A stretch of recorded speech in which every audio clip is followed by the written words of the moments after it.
લીંબડી તાલુકાના ભોયકા ગામના રહીશો ગામની ગંદકીથી ત્રાહિમામ પોકારી ઉઠ્યા. ત્યારે આ બાબતે તંત્રને લેખિત રજૂઆત કરી હતી.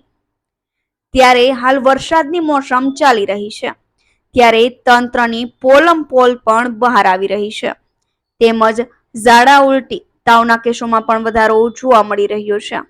અને ખાસ કરીને વાત કરવામાં આવે તો ગુજરાતમાં ચાંદીપુરા વાયરસનો ફેલાવો પણ થઈ રહ્યો છે.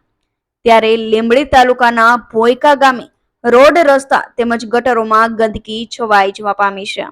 ત્યારે આવો રોગ ભોયકા ગામે ભરડો મારશે તેવો ભય ભોયકા વાલીઓમાં છવાઈ જવા પામ્યો છે. ત્યારે મચ્છર માખીઓનો પણ ઉપદ્રવ જોવા મળી રહ્યો છે, જે બાબતે ભોયકા ગામના રહીશો દ્વારા તંત્રને લેખિત રજૂઆત કરવામાં આવી હતી. ત્યારે હવે એ જોવાનું રહ્યું કે રજૂઆત કરતા રહીશોની માંગ ક્યારે પૂરી થશે. કલ્પેશ વાઢેરનો report, Gujarat national TV news, Surendranagar.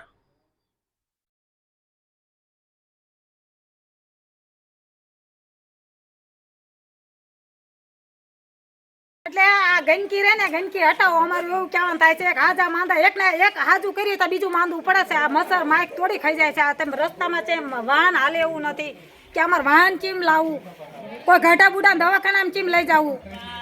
તમારા નાના બાળકો છે? અત્યારે નાના બાળકો છે તો બધા ઘીરે ઘીરે છે, નાના નાના છોકરા છે, હાજા માંદા મચ્છર માઇક કરડે છે. આ જેટલું છે આ ગંદકી, આ કોઈ સરકાર કઈ ઊંચું કેમ નથી ઉપાડતા એમ. આ કઈ જોતા જ નહીં. આ બધું કેવી રીતનું છે, આખા ગામની ગંદકી અહીંયા કાઢી છે અમારી. કોઈ આખા ગામની આઈ નીકળી તો આખા ગામની લઈને આ ગાયલી છે તો અમને હમું નો કહી દેવું પડે.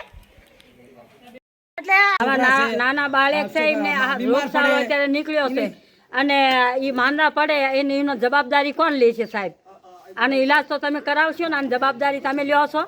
અને આવામાં દેખાડવાનું આ જોવા તમે આમાં શું કરવાનું? મારે માંદા પડે, બીમાર પડે, દવાના પૈસા અમાર બીજી સુરક્ષા નહીં. આ તો કરો અમારું, બીજું તો કઈ ન કરો. તો આ તો અમારું સારું કરો ભાઈ સાહેબ. આ ઠેઠો ઠેઠું જો વધારે રસ્તો નથી મારે હાલે એવો.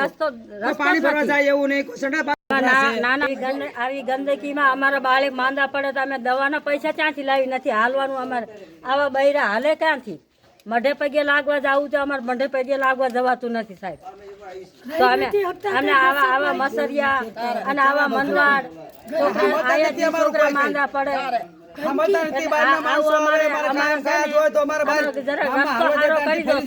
બીજું કઈ કરશો નહીં, પણ અમારો રસ્તો તો સારો કરી દો. આવી ડિલિવરી વાળી બાઈઓ અમે આમાં કેમ હલાડવી? આમાં ખાંદામાં હલ્યું હોય તો આ બાઈનો ઈલાજ કોણ કરાવે સાહેબ? અમારે આવી ગંદકી.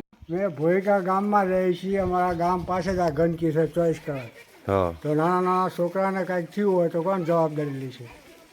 એવું જણાવવા માંગ્યું છે. સરકારની રજૂઆત છે, રજૂઆત કરવી છે. આ બધાને આ રસ્તો હાલવાનો છે. આ બધા આવે એટલે બધાને આ હાલત છે. ડિલિવરી વાળી બાઈને અહીંથી લઈ જવાની નીકળાતું નથી. ડિલિવરી વાળીને ચીમ લઈ જવી? બે પગલે ના હાલો ને ડિલિવરી વાળી ક્યાં હાલે પછી? કોઈ સાધન આવતું નથી.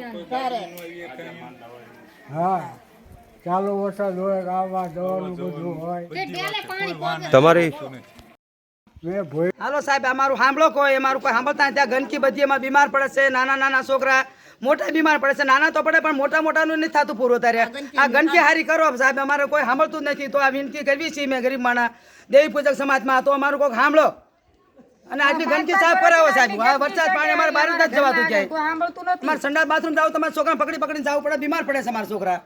આ ઠેઠો ઠેઠ રૂતી છે અમારે જોવા. ભરવાડવાડામાં વિસ્તારમાં, રીજનવાસમાં, અમારા દેવી પૂજકમાં બધામાં આવું થઈ ગયું. તમે જોવા ઠેઠો ઠેઠ સુધી તેમ નજર કરજો કે જોઈજો આ સાહેબ. હા, ગટર નથી તો અમારું સાંભળજો સાહેબ.